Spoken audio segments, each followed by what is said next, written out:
पूरी शिव पुराण को पढ़कर देख लेना, एक एक वेद, एक एक पुराण और एक एक शास्त्र को उठाकर देख लेना। कहीं पर यह नहीं लिखा कि ये देवता को यही वर्ण का व्यक्ति भजेगा, इसके सिवाय कोई नहीं भजेगा।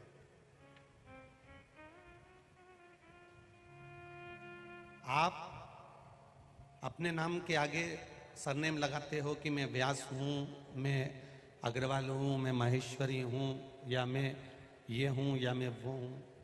किसी देवी देवता ने अपने नाम के आगे कोई सरनेम नहीं लगाया। राम जी ने क्षत्रिय में जन्म लेने के बाद ये नहीं लगाया कि राम सिंह, लगाया क्या? बोलते जाओ जम के, नहीं लगाया। भगवान कृष्ण ने चंद्रवंश में जन्म लिया तो उन्होंने ये नहीं लगाया कि कृष्ण यादव, लगाया क्या? भगवान परशुराम ने अवतार लिया तो उन्होंने ये नहीं लगाया कि परशुराम मैं ये लिख रहा हूं, या मैं ब्राह्मण लिख रहा हूं, या मैं लिख रहा हूं। हमारा धर्म, हमारा शास्त्र, हमारा वेद, हमारा पुराण हमको कभी तोड़ना नहीं सिखाता। हमारा शास्त्र, हमारा पुराण, हमारा वेद ब्राह्मण, क्षत्रिय, वैश्य और शूद्र को एक जगह एकाग्रित करना बताता है, ये तोड़ना नहीं बताता।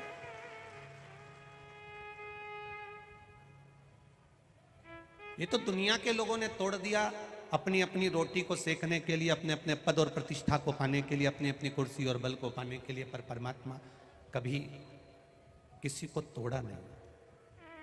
अगर मेरे राम अगर पद को, प्रतिष्ठा को पाकर अगर प्रतिष्ठित होते और कहते कि मैं शबरी अम्बा के दरवाजे पर नहीं जाऊंगा, शबरी के यहां जाकर झूठे बेर नहीं खाऊंगा, तो उन्होंने खाया। भगवान कृष्ण सोचते कि मैं यदुकुल में जन्मा हूं, इतने बड़े राज सिंहासन पर, द्वारका के सिंहासन पर बैठा हूं, मैं विदुर जी के यहां जाकर छिलके नहीं खाऊंगा, तो खाया उसने खाया। ये सब चीजें वो कहते हैं हमारा धर्म बड़ा, हमारा कुल बड़ा, कोई कहता है हमारा कुल बड़ा, कोई कहता है हमारी समाज बड़ी, कोई कहता है हमारी समाज बड़ी।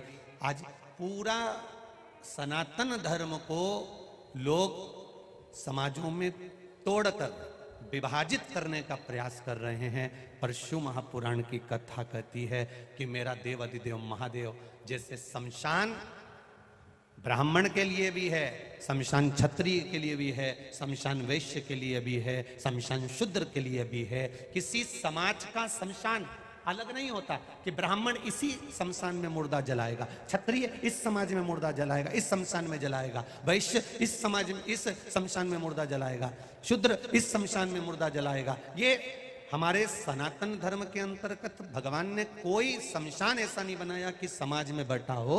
भगवान ने शमशान एक बनाया और कह दिया कोई भी हो बस जाएगा और वो राख हो जाएगा। वो शिव की शरण है, वो शंकर भगवान की शरण, वो बाबा देव हरिदेव महादेव की शरण।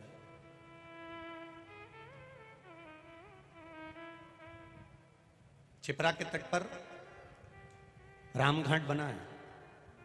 कौन कौन गया है? गए हो? चलो रख लो। प्रयागराज में रामघाट बना है, कोई कौन कौन गया है? ठीक है, रखो। हरिद्वार में रामघाट बना है, गए हो? रख लो, हाथ नीचे। काशी में रामघाट बना है, गए हो? रखो। यमुना जी के तट पर मथुरा में रामघाट बना है, गए हो? रखो। प्रत्येक चित्रकूट चले जाओ, चाहे तुम अयोध्या चले जाओ, चाहे तुम प्रयागराज चले जाओ, चाहे तुम दुनिया के किसी भी तीर्थ स्थल पर चले जाओ, पंचवटी नासिक चले जाओ, वहां पर तुम्हें रामघाट मिलेगा। क्यों? राम जी के राज्य में किसी समाज के लिए अलग अलग घाट नहीं बनाए गए थे, राम के राज्य में सब एक थे, इसलिए राम घाट बनाए गए थे कि सात जात का व्यक्ति जाए,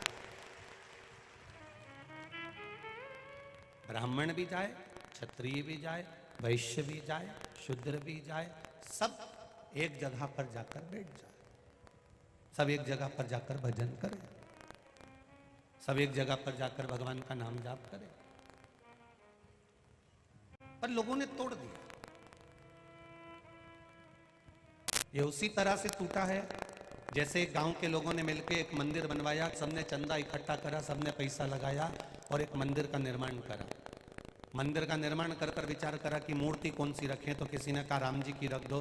राम जी की रखी तो कृष्ण वाला नहीं जाता, शिव वाला नहीं जाता, देवी जी वाला नहीं जाता, दत्त वाला नहीं जाता। गांव के लोगों ने विचार करा कि इतना बड़ा मंदिर बनवाया, इतना करोड़ों रुपए खर्च करा और गांव टूट गया। राम जी को ठंडा कर दिया, कृष्ण जी को बिठा दिया। अब केवल कृष्ण वाला मंदिर जाता है, बाकी का कोई नहीं जाता। उन्होंने कृष्ण भगवान को ठंडा कर दिया, शंकर जी को बिठा दिया। शिव जी को बिठाया तो केवल शिव पद्धति के लोग मंदिर जाने लगे, उन्होंने शंकर जी को ठंडा कर दिया, देवी जी को बिठा दिया। केवल देवी जी वाले मंदिर जाने लगे। एक एक देवता को बदल बदल कर देख लिया तो भी लोग टूटे हुए थे। तब उन्होंने मंदिर में ताला लगा दिया, मूर्ति को ठंडा कर दिया।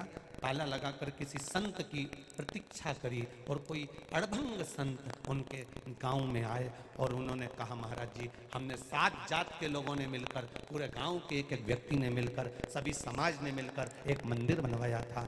उसमें हमने राम जी को बिठाया तो राम वाला जाए, कृष्ण को बिठाया तो कृष्ण वाला जाए। उसमें जिस देवता को बिठाते हैं बस केवल वही, बाहर की आवाज अंदर आ रही है उसका ध्यान दे, केवल वही लोग मंदिर में जा रहे हैं। 7 जात का आदमी एक साथ मंदिर में जाए, ऐसा कुछ बता दीजिए। महाराज जी ने कहा मंदिर कहाँ है? वो रहा, हमने ताला लगा दिया। अच्छा, एक काम करो, संत बोले मंदिर तोड़वाकर होटल बना दो। 7 जात का आदमी एक जगह खाना पसंद करता है, पर 7 जात का आदमी एक जगह बैठकर भजन करना पसंद नहीं करता। इतना तोड़ दिया हमारे सनातन धर्म को, इतना तोड़ा जा रहा है, इतना तोड़ा जा रहा है। हमारे सनातन धर्म को इतना तोड़ा जा रहा है। कोई अपना पंथ चलाता है तो इस देवता को बुरा बता देता है, कोई अपना पंथ, बाहर की आवाज अंदर आ रही है बाबू, कोई अपना पंथ चलाता है तो इस देवता को अलग बता देता है, कोई अपना पंथ चलाता है तो इस देवता को गलत बता देता है। बस हमारे सनातन धर्म को जब देखो, जब लोगों ने तोड़ने का प्रयास करा,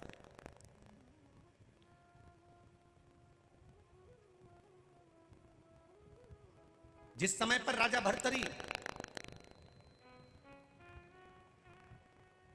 आपको कथा के पहले दिन कहा था, जोरू और जमीन बदल देती है इंसान।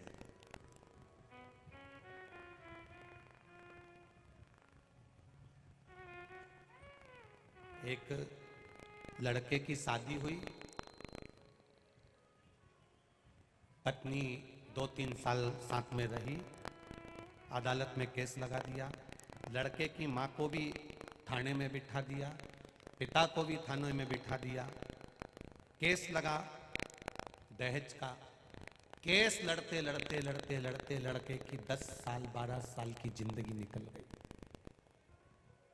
ईमानदारी से बोलना, उस लड़के की 12 साल जिंदगी निकल गई और जिंदगी निकलने के बाद अब उस लड़के से कोई कहे कि केस पूरा समाप्त हो गया, अब तुम शादी कर लो, तो लड़का कहता है रहने दो, एक जो करी वही बहुत थी, अर्थात बदल गया।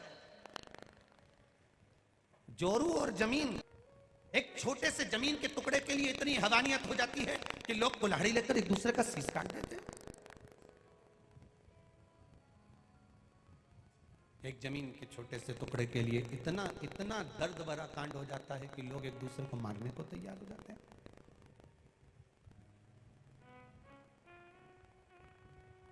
और लेकर कितनी गया, जितने पर सोता था उतनी भी पूरी नहीं लेकर गया और लड़ रहा, जोरू और जमीन। कहा राजा भर्तरी अपनी धर्म पत्नी से धोखा खा गए थे और धोखा खाने के बाद उनकी बहन ने संभाला और बहन ने संभाल कर कहा राजा भर्तरी से, रोने से मतलब नहीं है, किसी सदगुरु की शरणागति ग्रहण कर ले।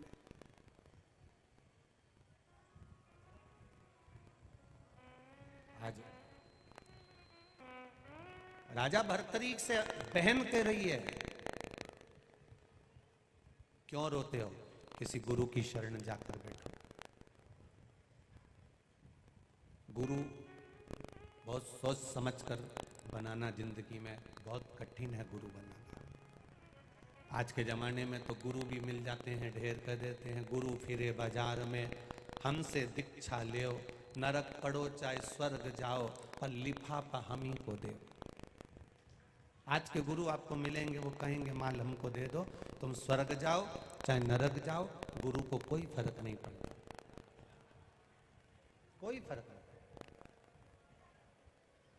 पीछे आवाज नहीं जा रही है बाबू, चिल्ला चोट हो रही है, देखिए पीछे के चोंगे बढ़ा के रखो आप।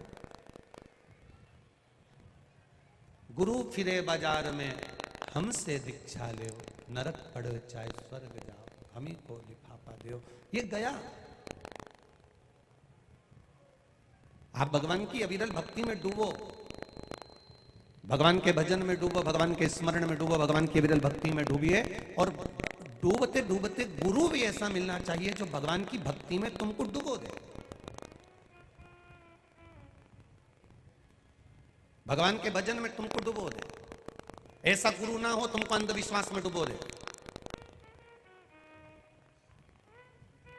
कोई तुमसे कह दे कि मेरे पास आ जाना, आधी रात को मेरे पास आना, मैं ऐसा हंडा निकाल के दूंगा तुम्हारे पास में, सोने सोने की मुद्रा हो जाएगी।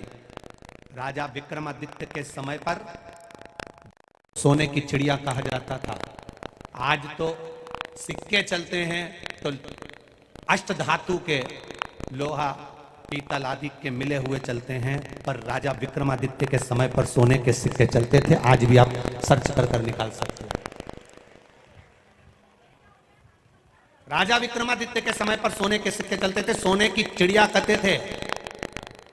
दासी, नौकरानी, सेवा करने वाली, चाकरी करने वाली भी तन पर 10 किलो से 12 किलो सोना पहनकर सफाई करती थी। वो राजा विक्रमादित्य का समय था। इस अभिमान में मत जीना कि मेरे पास में 4 सोने की चेन है, मेरे पास 4 अंगूठी है, एक लंबा सा मंगल सूत्र 12 कली का है, हाथ में चूड़ा है, पांव में पायल है। ये सोचकर अहंकार में मत जीना कि तुम्हारे पास इतना सोना है। राजा विक्रमादित्य के समय पर एक नौकरानी के पास में 12 किलो सोना होता था, जो तन पर पहनकर चलती थी, जो तन पर धारण कर कर चलती थी।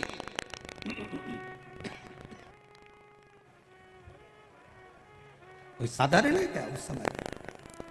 सोने की चिड़िया कहलाने वाली, सोने की चिड़िया कहलाने वाला ये भारत देश है। बस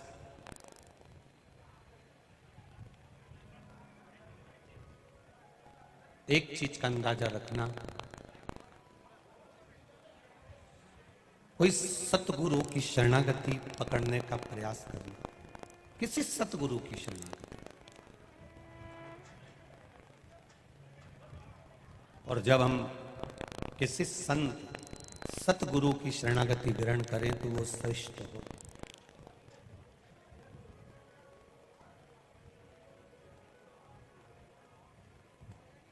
माता पार्वती जी ने शिव जी से अमरनाथ की गुफा में एक प्रश्न किया था।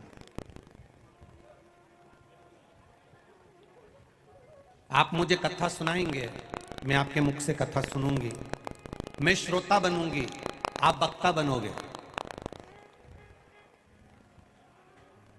मैं श्रोता हूं, आप वक्ता हो। शिव जी आप कथा सुना रहे हो, भोलेनाथ जी आप कथा कह रहे हो, आप वक्ता हो, मैं श्रोता हूं। एक वक्ता का सही अर्थ क्या होता है?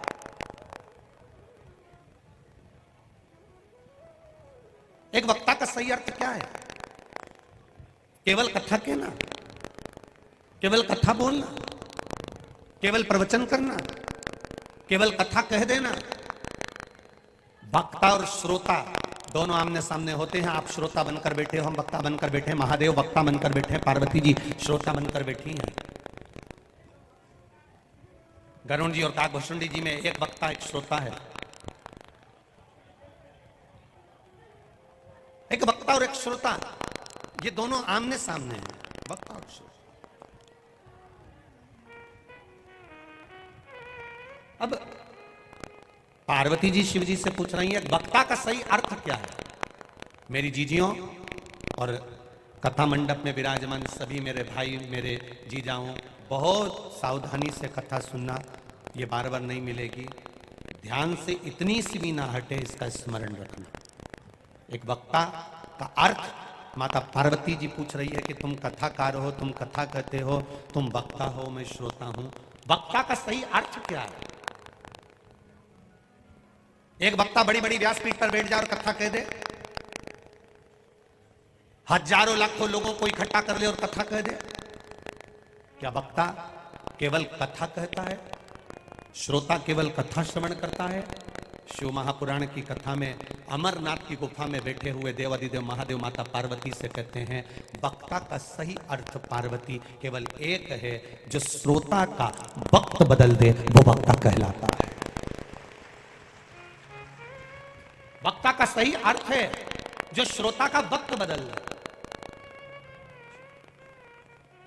श्रोता लगा है अपने घर में, परिवार में, कुटुंब में, कबीले में, नातों में, रिश्तों में, परिवार में श्रोता लगा हुआ है, उसको निकाल कर थोड़ा सा भगवान के मंदिर तक पहुंचा देना, थोड़ा सा सत्संग तक पहुंचा देना, थोड़ा सा भगवान के मंदिर देवालय तक पहुंचा देना, भगवान की भक्ति में डुबो देना, वो वक्ता का पहला लक्षण है।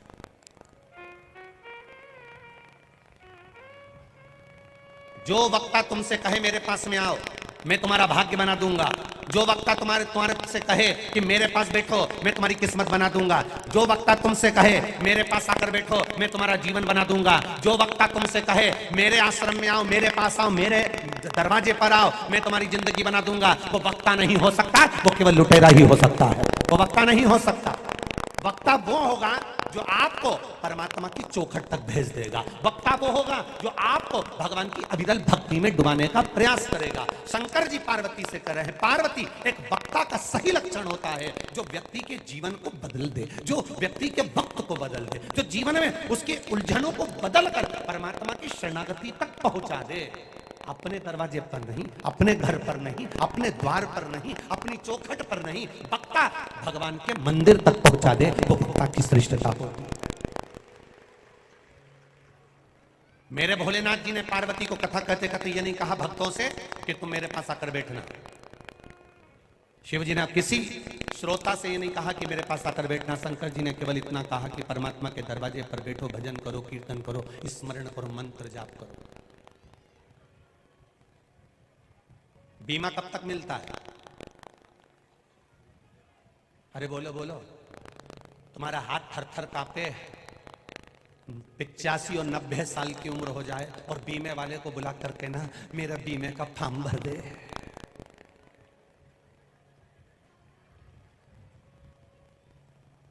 बोलो बोलो जम के, होगा? मेकअप की उम्र में बीमा होता है, चेकअप की उम्र में बीमा नहीं होता।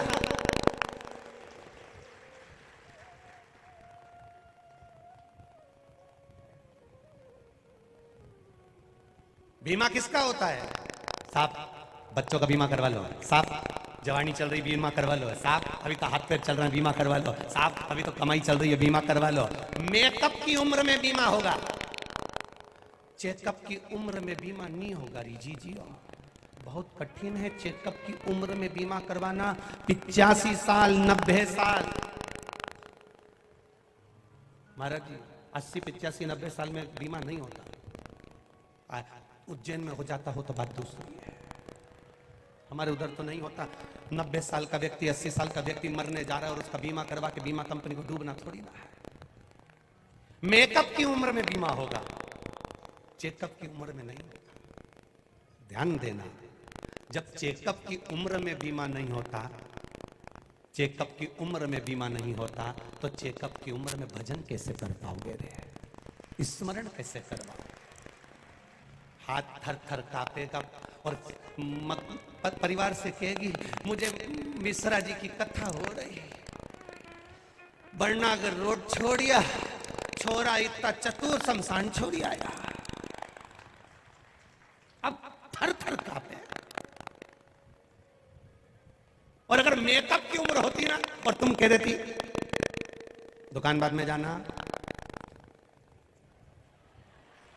तैयार होके बैठी और कहते दुकान बाद में पहले मुझे बड़नागर रोड छोड़ के आओ, तो वो तुमको देख के तो हरसिद्धि भी ले जाए, न भेरू जी भी ले जाए, न चिंतामण भी ले जाए, 3-4 मंदिर घुमाता हुआ सेल्फी खिंचवाता तब बड़नागर रोड के लेके जाए, और बड़नागर रोड ले जाए तो अपनी शान सत्ता भी दिखाए दरवाजे पे। जाने नहीं मारे मेरी लुगाई, तो वो खड़े हुए दरवाजे के द्वारपालों ने भी कह दिया थारी लुगाई। हमने कब कहा मारी लुगाई, हमने कब कही थारी, हम थोड़ी ना करें कि मारी। अंदर जाने दो अंदर नहीं जान देंगे। बुलाओ वो महापौर जी के, बुलाओ वो पार्षद जी के। तो अब कोई महापौर जी से कहे कि पार्षद जी से कहे कि तुम हमारी लुगाई के अंदर वहां ले जाके बिठाओ, तो महापौर जी और पार्षद जी भी कहेंगे ये कथा हम नहीं करवा रहे, ये तो महाकाल राजा करवा रहा है।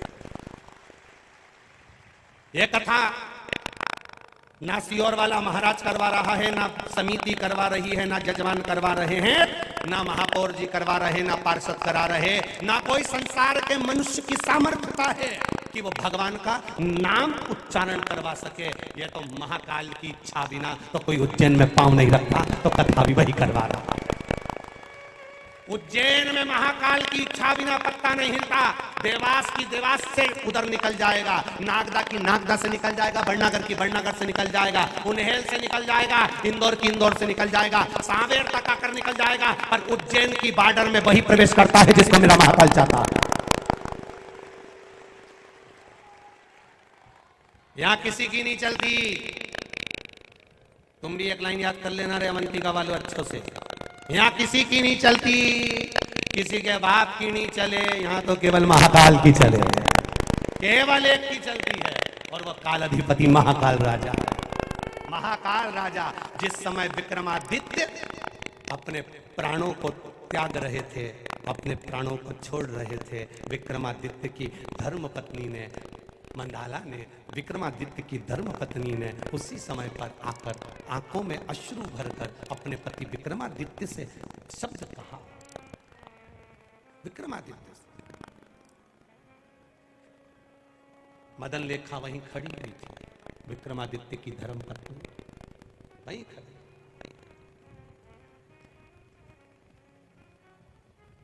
पूछ रही है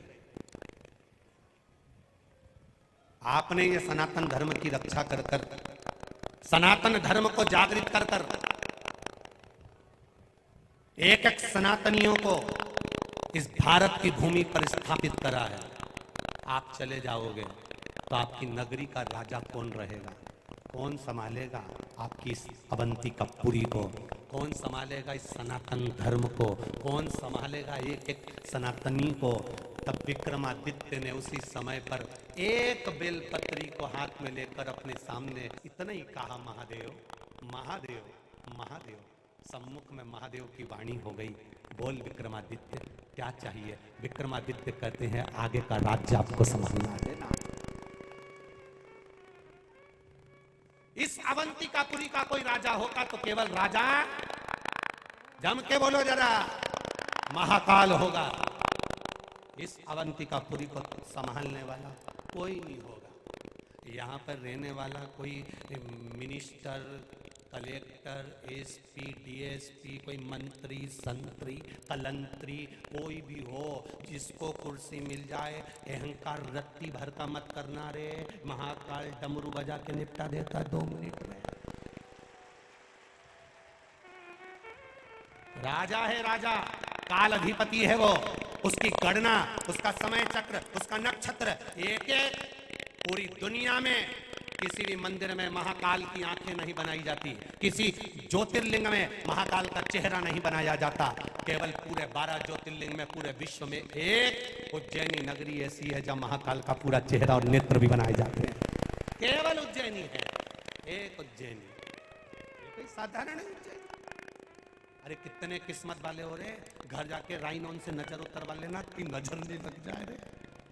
कितनी किस्मत बैसाख के महीने में कथा सुनने को मिल रही, छिपरा का स्नान मिल रहा, मंदिर दर्शन करने को मिल रहा, कहीं हरसिद्धि, कहीं काल भैरव, कहीं महाकाल, सब भगवान के दर्शन में ऐसे अलमस्त। और कुंभ का मेला कब आएगा और देखा किसने? इससे पहले ये 23 का कुंभ देख लिया, इससे बढ़कर और क्या चाहिए? देख लिया, आनंद पा लिया। और जो रह गए वो बाद में पछताएंगे, हम तो सोच रहे थे भीड़ बहुत है, चलते नहीं पड़ेगा। कैसे कैसे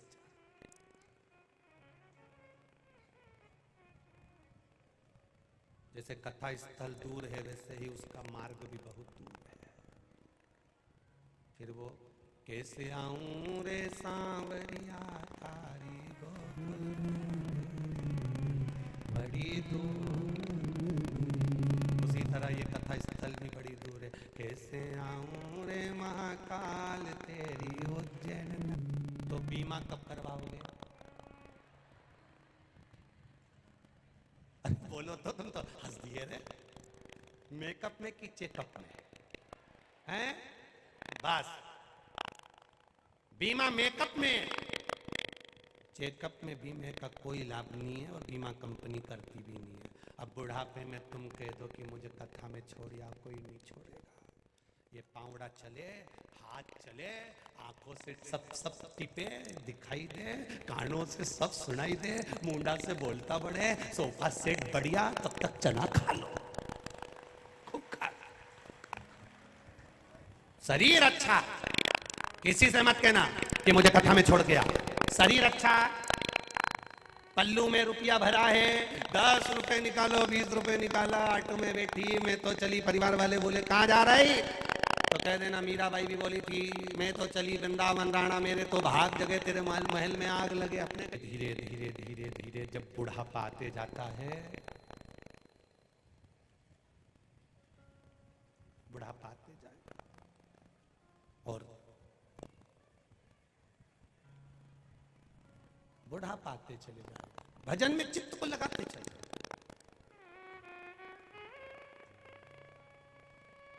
कहा राजा भर्तहरि स्वयं अपनी बहन से कह रहे हैं, अब मैं कहां जाऊं, मेरे को बहुत धोखा मिला, बहुत धोखा मिला।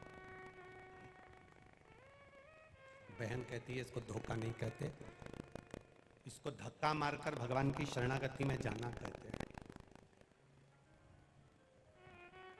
ठोकर लगती है, दो चीजें मालूम पड़ती है कि रास्ता कैसा है और संभालने वाले अपने को हाथ कितने हैं।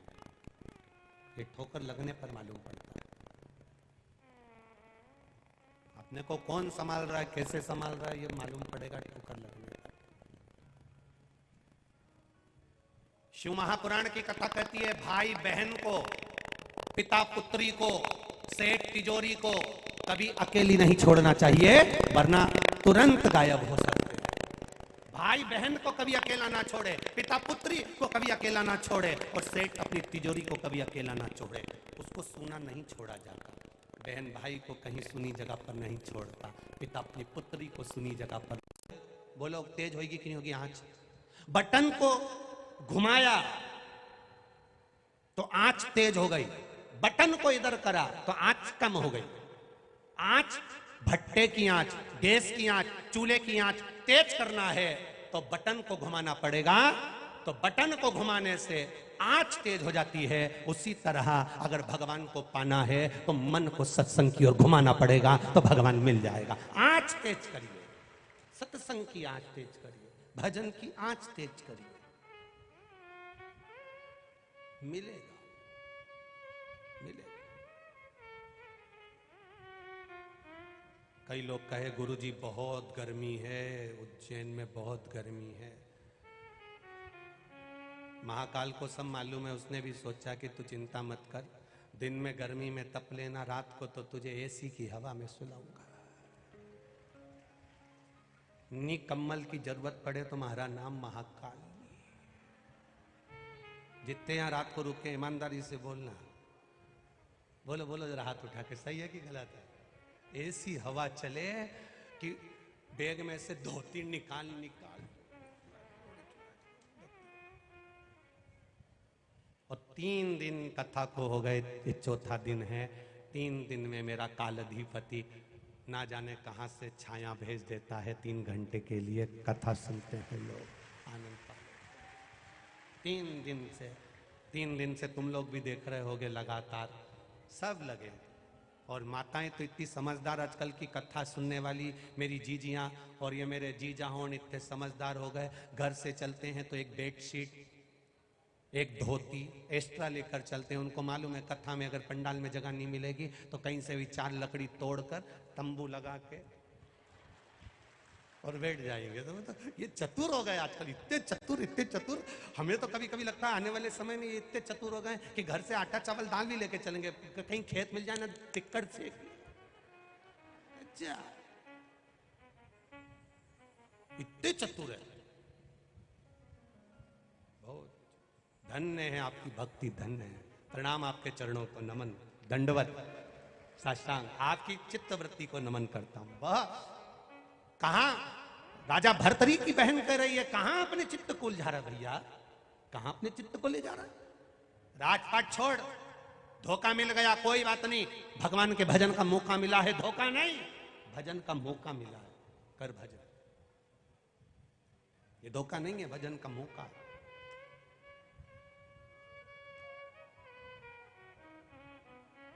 करो भजन भगवान का, करो स्मरण भगवान का, मौका मिला है। हमको भी मौका मिला है, उज्जैन में आओ।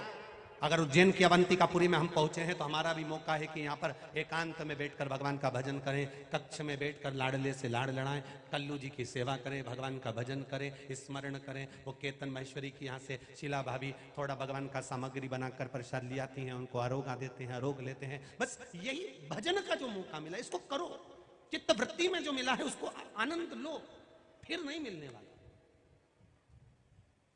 अब कई लोग हमसे कहते हैं हमने तो कथा कराई, गुरुजी तो हमसे मिल ही नहीं रहे, हमने इतनी मेहनत करी, गुरुजी तो हमसे मिल ही नहीं रहे। तो हमारा आपसे निवेदन है, तुम्हें बिजली का कनेक्शन करवाते हो? अरे बोलो तो जम के, अरे जम के बोलो जरा, करवाते हो? बिजली का कनेक्शन करवाते हो तो उसमें पैसा लगता है कि नहीं लगता? सब ईमानदारी से बोलना रे, लगता है ना? मीटर लगवाते हो पैसा लगता है कि नहीं लगता? बिजली का कनेक्शन लेकर आते हो उसमें पैसा लगता है कि नहीं लगता? तो तुमने जब बिजली का कनेक्शन करवाया, पैसा तुम्हारा लगा, धन तुम्हारा लगा, तो कनेक्शन को छू के बता। अब तुम ही कहते हो कि हमने इतना करा, हमने इतना करा, हमने इतना करा, तो तुमने कनेक्शन लगाया, तुमने पैसा लगाया, 1-1 रुपया तुमने लगाया, तो बिजली के तार को छू के बता दे। बस निवेदन है, कथा में तुमने मेहनत करी, जजमान बने, सब कुछ करा, तो तुम ये मत सोचना कि गुरुजी हमसे क्यों नहीं मिले। कनेक्शन को छू के बता। तू अगर कनेक्शन छू सकता है तो गुरुजी भी मिल सकता, उसमें क्या दिक्कत? पैसा उसमें भी लगा, उसमें भी तुमने समय लगाया। निवेदन है, गुरुजी से मिलने की आस मत रखो, महाकाल से मिलने की आस रखो कि वो कैसे मिले। हम नहीं मिलते, बहुत कम, ना के बराबर। सबको लगता होगा, व्यासपीठ से कई बार कह देते हैं हम लोग ज्यादा नहीं मिलते। आप आएंगे, दरवाजे के बाहर सुबह पूजन हुई, आपसे मिल लिए, ठीक है, जाते आते सीताराम, हरे कृष्णा, शिव राम नाम, कृष्ण नाम हो गए, बहुत। और तुमसे मिल भी लेंगे तो हमें कौन सा आने वाले समय में चुनाव लड़ना है जो तुम्हारी जी हजूरी करे? जिसके पास जाना है 2 क्षण बैठना है, जिसके पास बैठकर भजन करना है, उस महाकाल को जपेंगे, राम नाम कृष्ण जपेंगे तो पार उतर जाए। कहा जपना? भजन करो, स्मरण करो, कीर्तन करो, मंत्र जाप करो, नाम जाप करो, और जितना कर सकते हो उतना करो। कुएं को खोदोगे तो पहले मिट्टी निकलेगी, कुएं को खोदोगे मुरम निकलेगी, कुएं को खोदोगे पत्थर निकलेगा। खोदते जाओ, खोदते जाओ, खोदते जाओ। लोग कहेंगे पानी नहीं निकलेगा। अगर तुम्हारी मेहनत पक्की है, तुम्हारा कर्म पक्का है, और तुमने गीता के अनुसार भगवान कृष्ण कहते हैं कर्म किया जाना, फल की इच्छा मत रखना, तो मेहनत करे जा। मिट्टी निकली, मुरम निकली, पत्थर निकला, तो पानी भी जरूर निकलेगा। मेहनत से पीछे मत हटना, पानी निकलेगा, ये निश्चित है। मेहनत तो करो। किसी ने कह दिया अब पानी नहीं निकलेगा, ये तो हमारा पक्का जजमेंट कह रहा है, ये पत्थर में पानी नहीं निकल सकता। अब पत्थर आ गया, अब पानी नहीं निकलेगा। अगर मेहनत करी जाए, खोदा जाए, खोदा जाए, खोदा जाए, खोदा जाए, पानी निकलेगा जरूर, मिलेगा। राजा भर्तरी ने अपनी बहन से पूछा, मैं गुरु किसको बनाऊं? आज के जमाने में गुरु बनाना भी तो टेंशन का विषय है, किसको बनाए गुरु? ढूंढने निकले। राजा परीक्षित को मालूम था 7 दिन बाद प्राण छूटने वाले हैं। 350 ऋषि मिले राजा परीक्षित को। कोई के मैं यज्ञ कराऊंगा, कोई के मैं अनुष्ठान कराऊंगा, कोई के मैं ये कराऊंगा। राजन हमारे पास बैठो, 7 दिन बचे हैं तुम्हारे पास। राजा एक के पास नहीं रुका। आखिरी में 350 ऋषि जब पूरे हो गए, तब 351वें नंबर का ऋषि मिले थे श्री सुखदेव जी महाराज, जिन्होंने ये नहीं कहा कि मैं अनुष्ठान कराऊंगा कि ये कराऊंगा। उन्होंने कहा, सुन राजन, ये बड़ का पेड़ है, गंगा का तट है, बट वृक्ष की छांव में बैठ जा, मैं तुझे श्रीमद् भागवत कथा सुनाऊंगा। तू अगर दिल से सुन लेगा तो मैं ये नहीं कहता कि तू मरेगा नहीं, मरेगा तो सही पक्का है, पर तुझे मरने का भान नहीं होगा। हम इंजेक्शन अपने बच्चे को उसी हॉस्पिटल में लगवाते हैं और पूछ के लगवाते हैं। क्यों? आज हॉस्पिटल में वो सिस्टर नहीं दिख रही।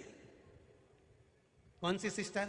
वो विनीता जीजी थी ना, जो इंजेक्शन लगाती थी। तुम्हें मालूम है, विनीता जीजी तुम्हें पहचानती है, तुम्हारे को जानती है, इसलिए इंजेक्शन वो अपने हाथ से जब लगाती है तो धीरे धीरे लगा देती है, दर्द नहीं होता। इसीलिए भगवान की कथा सुनने के बाद अगर किसी के प्राण भी छूटते हैं तो जाने का दर्द नहीं होता, उसको पाने की उमंगता होती है, उसको पाने की उमंगता होती है। कितना इंजेक्शन लगाने वाला पहले नस ढूंढे, ठोक के। गुरु और इंजेक्शन लगाने वाले दोनों एक जैसे होते हैं। गुरु भी पहले ठोक लेता है अच्छे से, और ठोक के फिर देख लेगा यही नस है, बस गुरु जी ने वहीं पे इंजेक्शन लगाया। फिर गुरु जी ने ऐसी बात कह दी, ऐसी बात कह दी, नहीं मारा तो कलेजे लगी गई जी, मारा कलेजे लगी गई। गुरु जी के लगना ही तो चाहिए, इंजेक्शन सही जगह लग गया।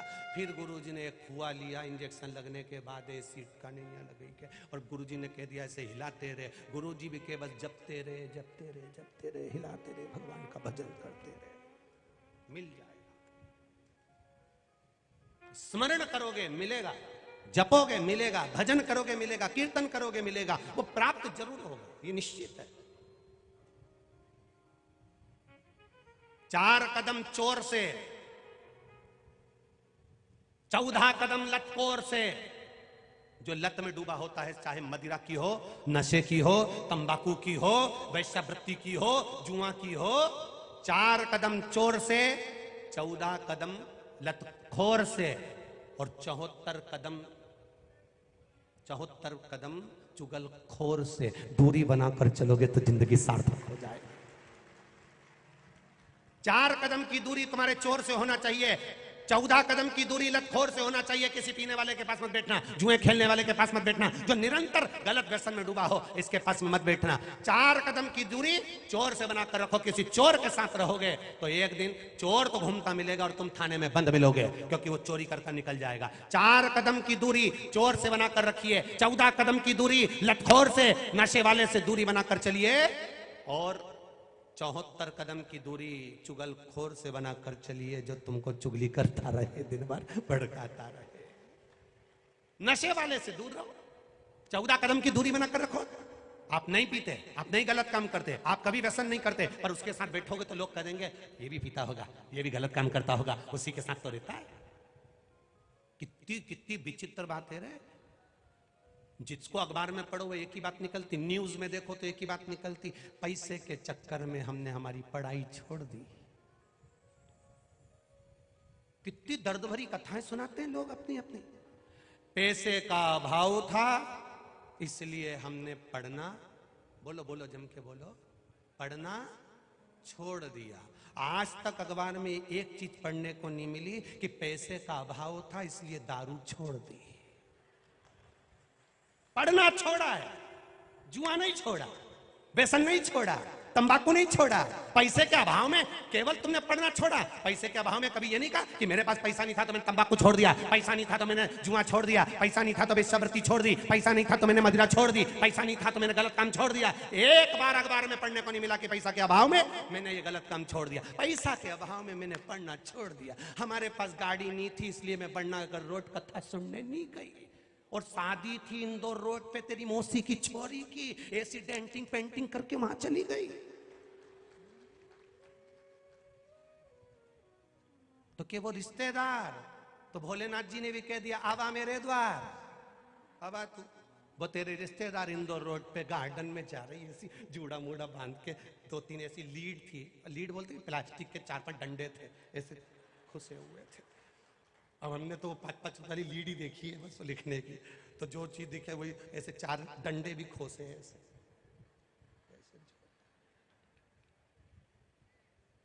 और चलिए, और मैं इतनी खुश होके मिल रही, इतनी खुश होके मिल रही, इतनी खुश होके मिल रही, और यहाँ कथा में आई तो 50 बार सोच रही इतनी भीड़ है, हमको सही से कोई ने व्यवस्था तो दी नहीं। हमने तो कार्यकर्ता में नाम भी लिखाया था, तो कार्यकर्ता में नाम लिखाया था, कथा सुनने में थोड़ी ना लिखाया था।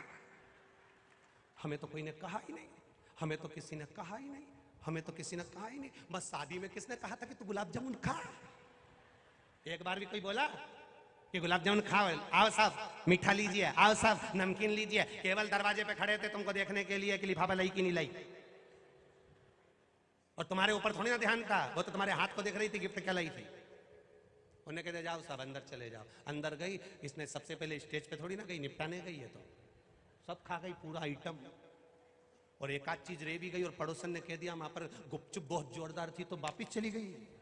फिर निकल के पति कह रही गाड़ी बैठी जा, अभी आई अभी आई, और 2 मिनट में अंदर गई ने पान खाना भूल गई, तो सब खा खुआ कर और मुंडा में भर के, और वो हाथ पोछने का टिश्यू पेपर में एक पान और धर के चुपचाप से इनके लिए भी ले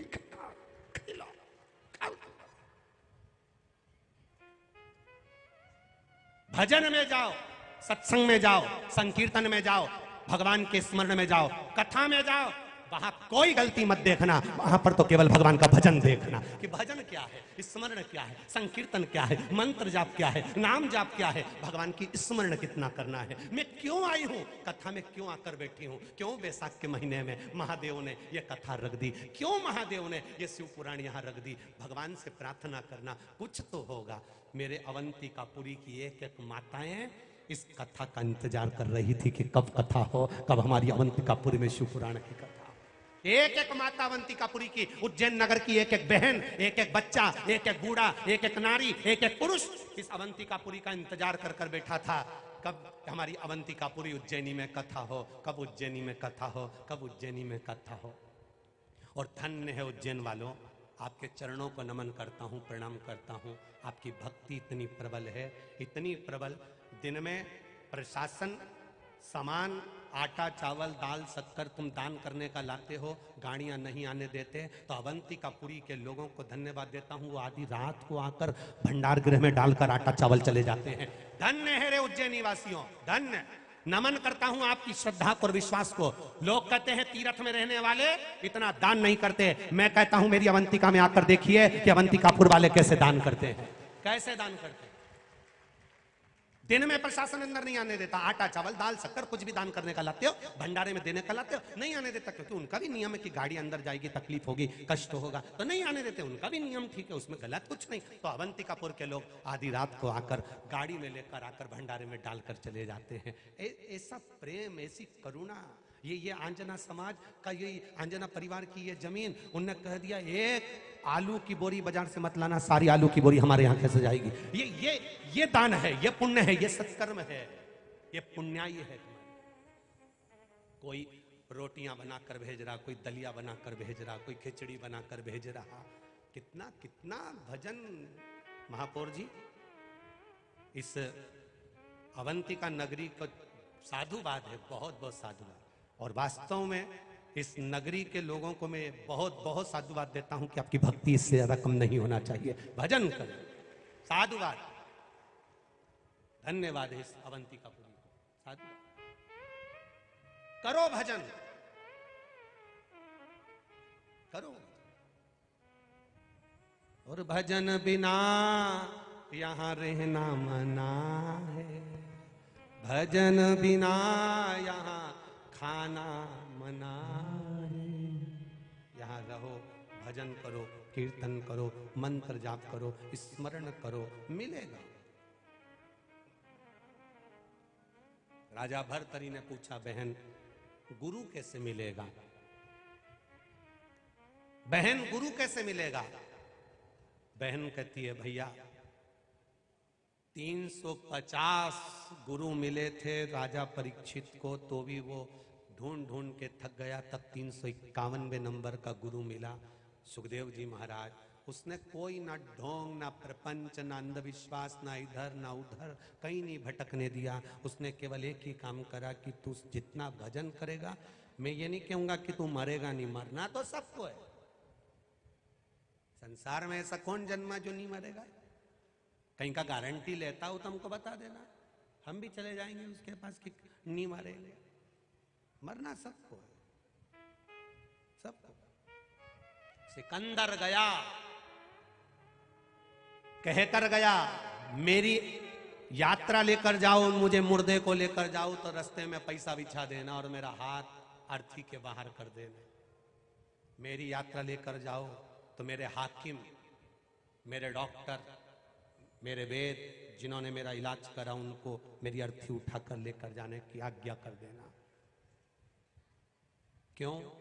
क्योंकि मृत्यु सत्य है,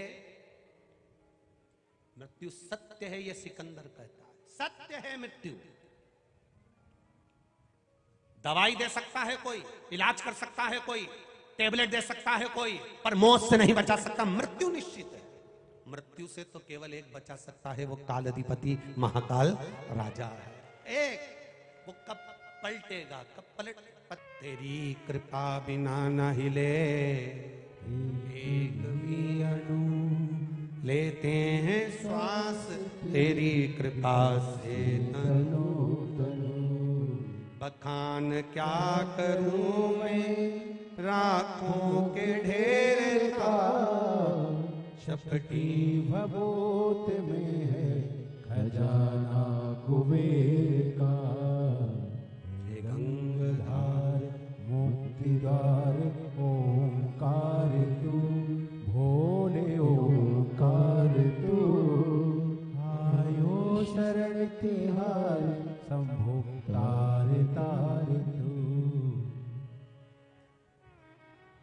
शिव तत्व को जाना महाराज।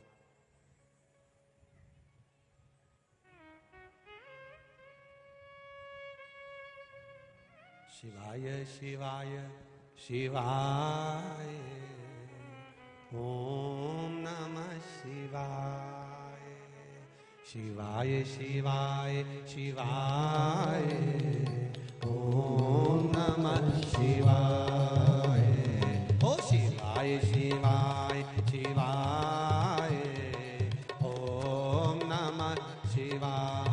भाव से शिवाय शिवाय शिवाय, ओम नमः शिवाय। भाव से आनंद के साथ शिवाय शिवाय शिवाय, ओम नमः शिवाय।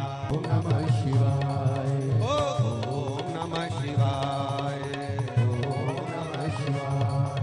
बोलो ओम नमः शिवाय, ओम नमः शिवाय। हर हर।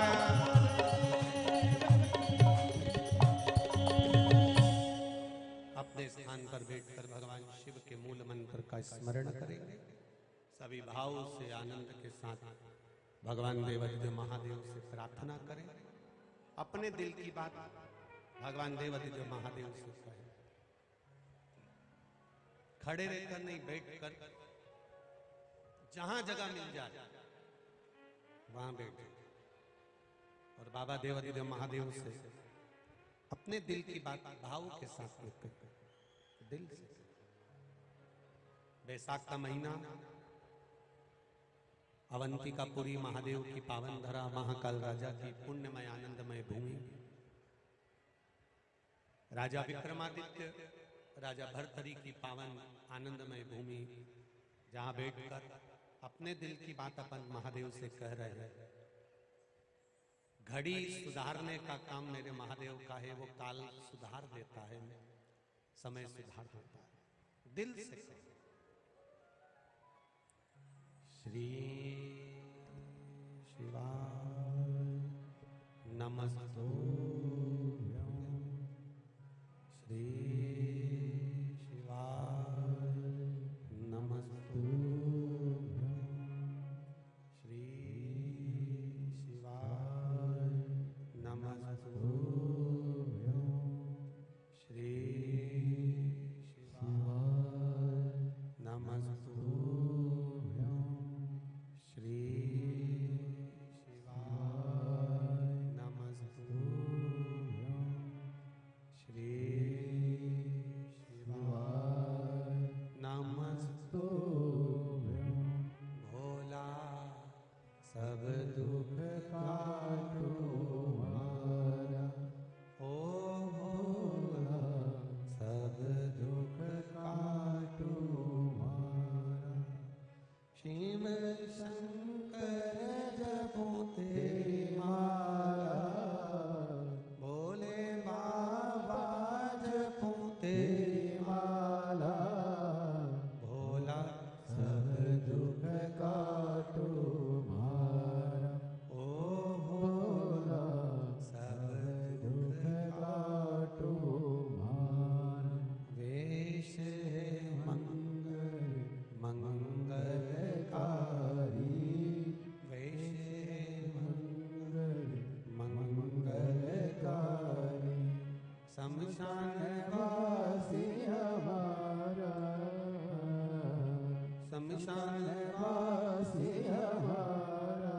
ओ भोला सब दुख काटो हमारा, ओ भोला सब दुख काटो हमारा। भगवान शिव की कथा कर रहे हैं। असली गुरु की तलाश करने के लिए चले, तब साधना भक्ति विश्वास दृढ़ हो जाता है, प्रबल हो जाता है, तो भगवान स्वयं गुरु बनकर तुम्हारे सामने आ जाता है, वो पहुंच जाता है। राजा भर्तरी को शिव का एक अवतार गुरु गोरखनाथ प्राप्त हो गए। कौन से गुरु प्राप्त हुए? जम के बोलो जरा। गुरु गोरखनाथ, शिव का जो अवतार है, शंकर का जो स्वरूप है, संपूर्ण विश्व को ज्ञान देने के लिए, संपूर्ण विश्व को ज्ञान प्रदान करने के लिए, संपूर्ण विश्व का कल्याण करने के लिए राजा भर्तरी के सम्मुख में गुरु गोरखनाथ जी का सामने प्रागट्य हुआ, केवल ज्ञान को प्रदान करने के लिए, भक्ति में डुबोने के लिए। अब फिर वही वाली बात आ गई, वक्ता का मतलब होता है जो वक्त बदल दे। सही गुरु वही है जो आपके मार्ग को निश्चित कर दे और मंजिल तक पहुंचा। भगवान बुढ़ापा काहे के लिए देता है? बोलो जम के बोलो जरा। ताने सुनने के लिए है? अरे बोलो तो री जी।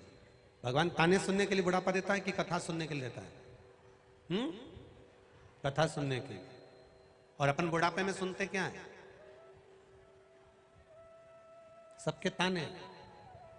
बेटा आया कुछ बोलकर चले गया, बहू आई कुछ बोलकर चली गई, रिश्तेदार आए वो कुछ बोलकर चले गए, नातेदार आए वो कुछ बोलकर चले गए, कुटुंब वाले आए वो कुछ बोलकर चले गए। हमने सुना क्या? केवल ताने, केवल। पर शिव महापुराण की कथा कहती है, भगवान शिव का चरित्र कहता है, ये अवस्था, ये शरीर जो मिला है, बचपन गया जाने दो, जवानी गई जाने दो, अधेड़ी गई जाने दो, पर जो बुढ़ापा बचा है इसको ताने सुनने में मत निकालना। इस बुढ़ापे को भगवान की कथा सुनने में निकाल देना। जितना समय मिले उसको कथा में लगा। आस्था चैनल पर 1 बजे से 4 बजे तक कथा आती है। फेसबुक यूट्यूब पर भी लाइव चलती है। जितना समय मिले, 5 minute, 10 minute, 15 minute, 20 minute, 25 minute, 15 minute अगर सुन लोगे, उसमें से कुछ मिल जाएगा तो जिंदगी सवर जाए कर देता है। शंकर के भक्त पर जो उंगली उठा देता है, शिव भक्त पर जो आक्षेप लगा देता है, शिव भक्त को जो आड़ा टेढ़ा कहना प्रारंभ कर देता है, फिर उसको तो कोई दूसरा भी नहीं बचा पाता है, कोई नहीं। आग लगे बस्ती में, जम के बोलो जरा, अपन रहो मस्ती में, क्या किसको रोइए, चादर तान के सोइए। क्यों कहना किसी को? अब उस बच्चे ने लिखा है कि मेरी मां केवल आपकी कथा सुनती है, और उसके भीतर इतना विश्वास जाग गया कथा सुनते सुनते सुनते सुनते कि शंकर की भक्ति में वो इतनी डूब गई कि शिव तत्व में लगी रहती है, भगवान के भजन। जिसका एक्सीडेंट हो गया हो, पांव टूट गया हो, छाती में चोट लग गई हो, वो फिजिकल कैसे निकाल सकता है? जरा अंदाजा लगाइएगा। फिर भी वो काल अधिपति है, महाकाल राजा है। एक लोटा जल जब हम चढ़ाते हैं, हाथ पकड़कर खींच कर नैया पार लगा ही देता है वो शिव। क्यों घबराए हम? मेरा महाकाल राजा अगर कुछ देता है ना, शिव महापुराण की कथा आपने सुनी होती है, जीवन में एक पशुपति व्रत करा होता है, 2 करे होते हैं और बाबा ने दिया होता है, तो लोग पत्र में लिखकर भेजते हैं कि मेरे बाबा ने ये दिया है। उसका यश गुण गा रहे हो आप, उसको कह रहे हो कि तूने दिया मुझको, इसलिए मैंने लिखकर भेजा है। कौन दूसरा? कौन?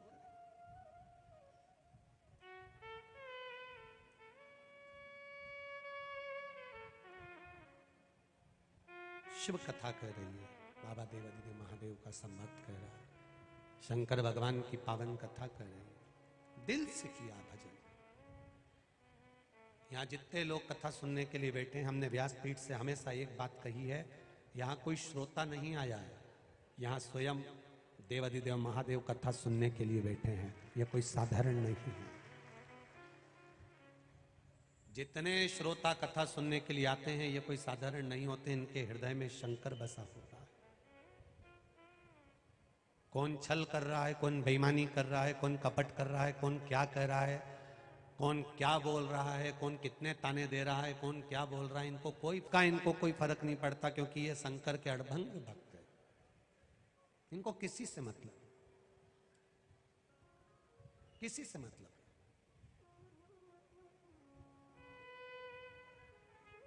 आज के जमाने में स्वयं को लोग भगवान बनाने में लगे हुए हैं, स्वयं को लोग भगवान बनाने में लगे हैं। अपनी पूजन रोल लोग स्वयं करवाने के लिए लगे हुए हैं। इतने सनातन धर्म में रहकर सनातन धर्म को भी नोचने वाले ढेर पड़े हैं, धर्म को धंधा बनाने वाले ढेर पड़े हैं। शिव महापुराण की कथा कहती है, शंकर तत्व को जिसने पहचान लिया, शिव को जिसने पहचान लिया, वो फिर इधर उधर डोलता नहीं है, भटकता नहीं है।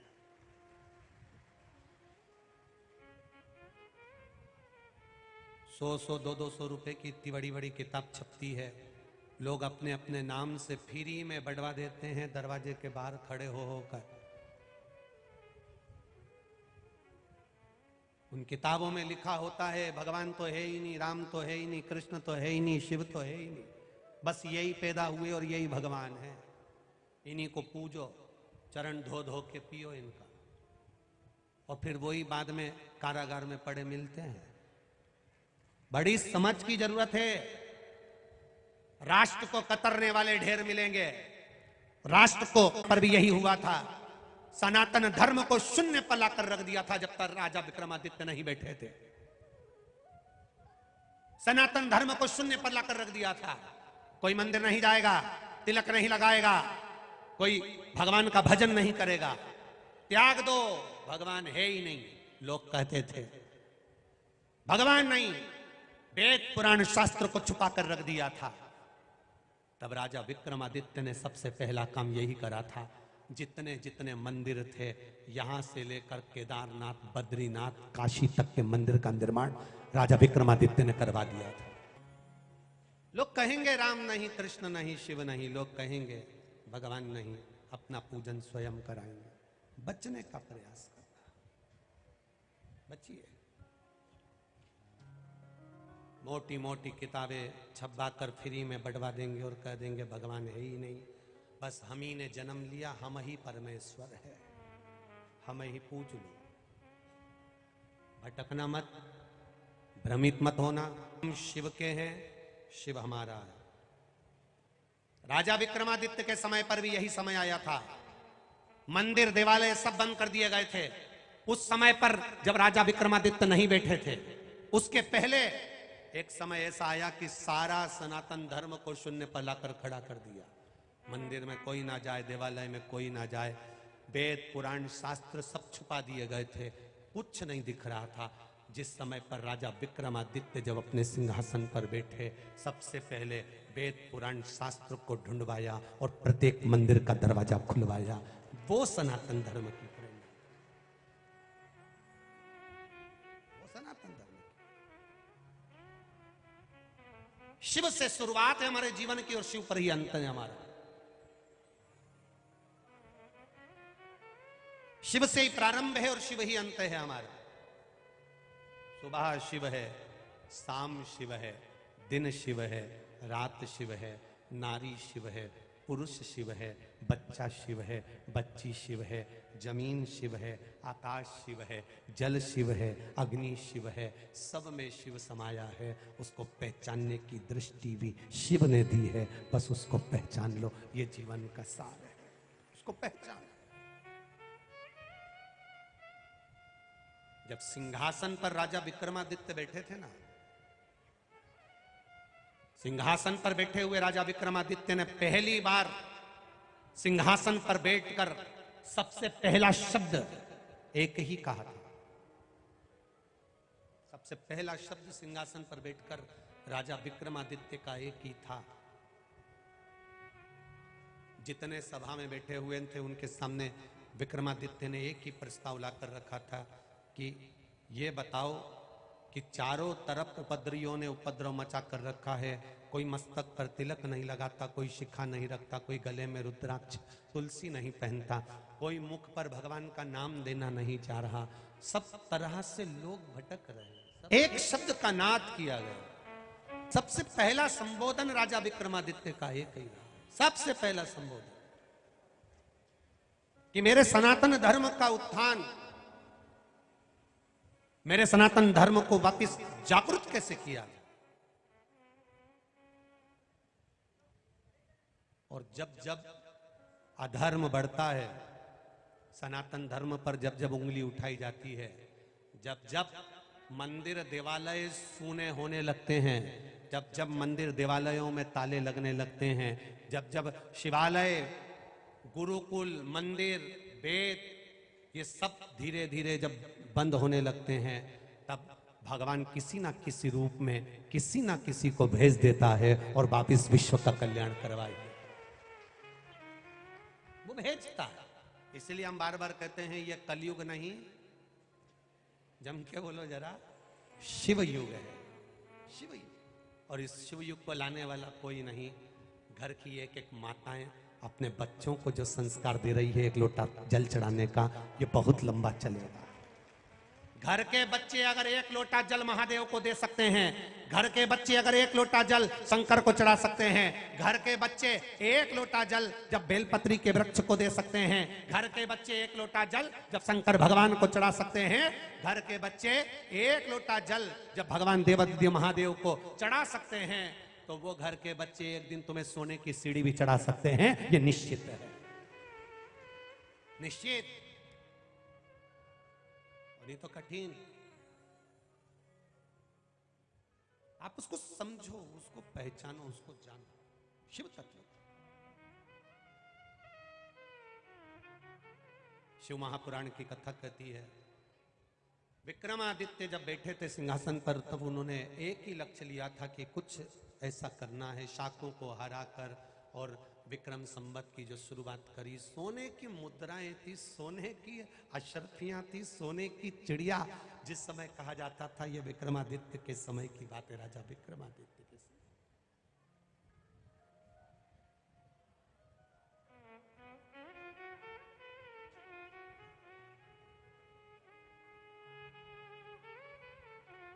कितना विचित्र थे राजा विक्रमादित्य, जिनके नगर में पहली बार किसी ने चोरी कर ली थी कई वर्षों के बाद। कई वर्षों के बाद पहली बार चोरी हुई थी राजा विक्रमादित्य के यहां। राजा विक्रमादित्य के घर पर चोरी नहीं हुई थी, राजमहल में चोरी नहीं हुई थी। सबसे बड़ा व्यापार की शुरुआत राजा विक्रमादित्य ने करी थी।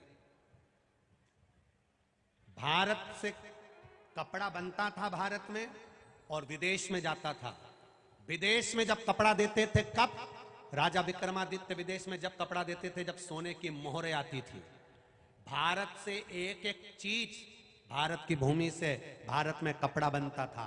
भारत में जितनी भी सामग्री बनती थी वो भारत की भूमि पर बनती थी। विदेश में कुछ नहीं बनता था। सब कुछ भारत में रहने वाले छोटे छोटे घरों में रहने वाले लोग अपने अपने घर में नई नई चीजों का निर्माण करते थे और भारत उसको सोने की मुद्राएं लेकर विदेशों में भेजता था। जब भेजता था तो भारत अपने आप सोने की चिड़िया बन गया था, अपने आप सोने की चिड़िया। कुछ व्यापारी व्यापार कर कर जा रहे थे और कुछ लुटेरे ने उनको लूट लिया। लूटा, राजा विक्रमादित्य के पास खबर गई कि आपके नगर में हम व्यापार करने आए और हमको लूटा गया है। राजा विक्रमादित्य ने कहा, यह हो ही नहीं सकता कि मेरे नगर में कोई लूटा गया।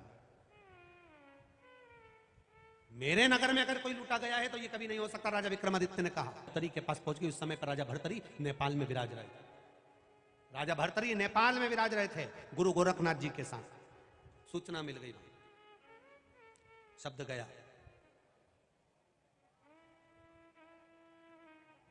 राजा भर्तरी ने कहा, जिसने वापिस सनातन धर्म की स्थापना कर दी उसके नगर में चोरी होना सरल नहीं है। चोर चोर नहीं होंगे, कोई समझदार होंगे, पता करा जाए। राजा भर्तरी साधना में लीन हो गए। राजा विक्रमादित्य के पास पत्र गया। वो चोर नहीं हो सकते। जिस नगर का राजा इतना विद्वान हो, जिस नगर के राजा के पास में स्वर्ण की मुद्राओं का अंबार हो, अगर कोई दरवाजे पर आता है उसको देने की जरूरत नहीं पड़ती। राजा उसको खुद काम में लगा देता है। काम में लगाता है तो वो इतना सोना खुद कमा लेता है। कपड़ा बनाता है, खुद सोना कमाता है। सामान बनाता है, खुद सोना कमाता है। किसी को चोरी करने की जरूरत नहीं पड़ती। तो फिर आखिर विक्रमादित्य के क्षेत्र में, नगर में चोरी हुई है। तो राजा भर्तरी ने अपना पत्र लिखकर भेजा कि यह नगर में चोर नहीं, कोई समझदार आया है। राजा विक्रमादित्य को उनसे साझा करना चाहिए, मिलना चाहिए। आखिर ऐसा कौन है, पता करो। चोर नहीं हो सकता, डाकू नहीं हो सकता। राजा विक्रमादित्य ने कपड़े चेंज करे, वस्त्र चेंज करे, रात्रि के समय पर निकल पड़े। यही अवंतिकापुरी। राजा विक्रमादित्य निकले, वस्त्र बदल कर, चेंज कर।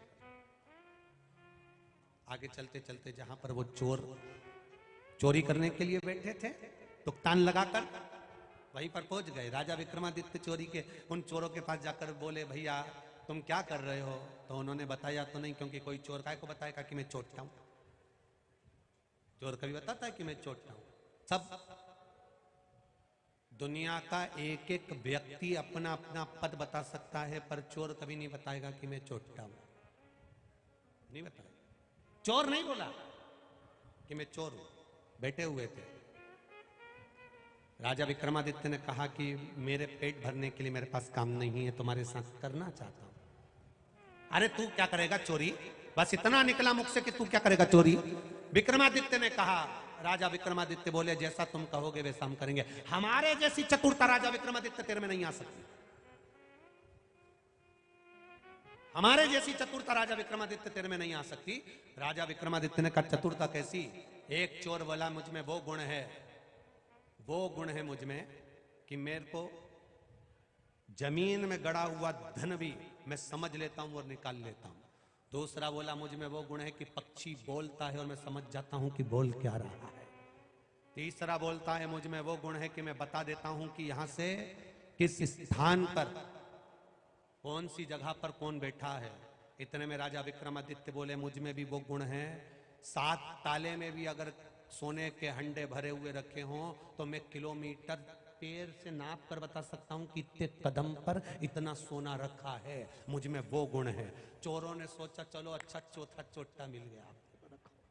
ऐसा चोर जो बता दे 7 ताले में कि वहां धन रखा, इतने कदम पर, इतने क्षण पर, इतनी जगह पर, ऐसे जाना, इस खिड़की से जाना, इस दरवाजे से जाना। अगर ऐसा चोर मिल गया तो अपना तो काम ही हो गया, चोरी में आसानी रहेगी। चोरों ने अपने साथ मिला लिया। आज विक्रमादित्य से चोरों ने कहा, पहली चोरी करने जा रहे हो तुम हमारे साथ, बताओ चोरी करने कहां चलना चाहिए। उसने कहा चलो मेरे साथ। राजा विक्रमादित्य ले गए एक घर की ओर और कह दिया यहां से इस खिड़की में से कूद कर जाना, अंदर दरवाजा खोलना, कुंडी पीछे से लगी है, उसको खोलकर 22 कदम आगे जाओगे, वहां पर एक हंडा रखा हुआ है, उसको निकाल लेना। चोर अंदर गए, 22 कदम जाने के बाद उनको हंडा मिल भी गया, उन्हें निकाल भी लिया। इतने खुश हुए, इतने खुश हुए, इतने खुश हुए, आपस में बांटने लगे। राजा विक्रमादित्य तुरंत अपने श्रृंगार को उतार कर बैठ गए और चोरों ने हाथ जोड़कर कहा, आप तो राजा विक्रमादित्य हैं, फिर आपने हमारा चोरी में साथ कैसे दे दिया। राजा विक्रमादित्य कहते हैं, तुम पहचान जाते हो कि धन यहाँ पर है, तुम पहचान जाते हो कि पक्षी क्या बोल रहा है, तुम पहचान जाते हो कि धन कितना किलोमीटर पर है। अगर ऐसे विद्वान चोरी की जगह मेरी सत्ता से जुड़ेंगे तो मेरा वैभव और आगे बढ़ेगा, इस राष्ट्र का उत्थान। ये राष्ट्र के उत्थान की बात है। संसार में जन्म लेने वाला एक एक बच्चा, एक एक नारी, एक एक पुरुष जो संसार में जन्म लेता है, मृत्यु लोक में जन्म लेता है, भगवान उसको फालतू पैदा नहीं करता, भगवान उसको कुछ ना कुछ कला देकर पैदा करता है। आप अंदाजा लगाना, जिस कमरे में तुम सोती हो उस कमरे में अटाला नहीं रखती हो, कबाड़ा नहीं रखती हो, बेकार सामान नहीं रखती हो। तुम जिस घर में रहती हो उस घर में, जिस कमरे में सोती हो उस कमरे में तुम बेकार सामान नहीं रखती हो। ब्रह्मा जी का ब्रह्मलोक, भगवान विष्णु का वैकुंठ लोक, इंद्र का इंद्रलोक, शंकर भगवान का मृत्यु लोक, शिव लोक में, मृत्यु लोक में, पृथ्वी पर जो जन्म लेता है, भगवान अटाला को अपने पास नहीं रखता, भगवान किसी हुनरबाज को ही पृथ्वी पर जन्म देता है, किसी हुनरबाज को पृथ्वी पर जन्म देता है मेरा महादेव। बच्चे बच्चे में एक एक हुनर है, बच्चे बच्चे में एक एनर्जी है। नवयुवक लड़के लड़कियां, नवयुवक बेटा बेटियां 2 मिनट में हार जाते हैं। जरा सा इंटरव्यू दिया नहीं हुआ तो चिंता में पड़ गए, पढ़ रहे थे फेल हो गए तो चिंता में पड़ गए, एक बार अगर इंटरव्यू में पास नहीं हुए तो चिंता में पड़ गए, एक जगह नौकरी नहीं लगी तो टेंशन में पड़ गए। काहे की चिंता। भगवान देवाधिदेव महादेव की कृपा करुणा जब तक ना हो, आपका विश्वास दृढ़ नहीं होगा, तब तक नहीं मिलेगा। विक्रमादित्य ने भी यही करा कि सनातन धर्म को फिर जागृत कर दिया। ऐसा शिव तत्व का आनंद पाया, ऐसा रस तत्व का आनंद पाया, जागृत हुआ। जय शिवियों का नाम, भोले बचे शिवियों का नाम, ब्रह्मा विष्णु सदा शिव, भोले भोलेनाथ महाशिव, हरदान के धारा, ओ हरे हरे हरे महादेव।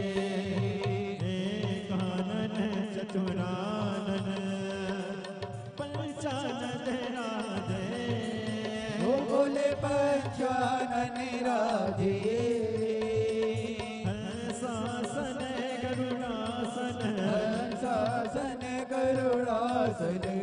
वाहन साधे, ओ हरे हरे हरे महादेव।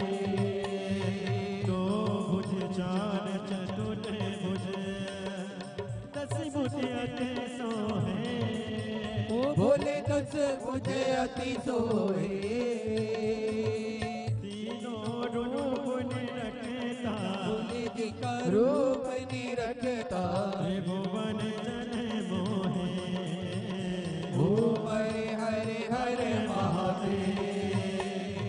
अक्षरमाला वनमाला मुंडमाला धारे, ओ भोले मुंडमाला धारे। त्रिपुरारी कंसारे, त्रिपुरारी कंसारे, वनमाला धारे, ओ हरे हरे हरे महादेव। श्वेतांबर पीतांबर बागांबर अंगे, भोले बागांबर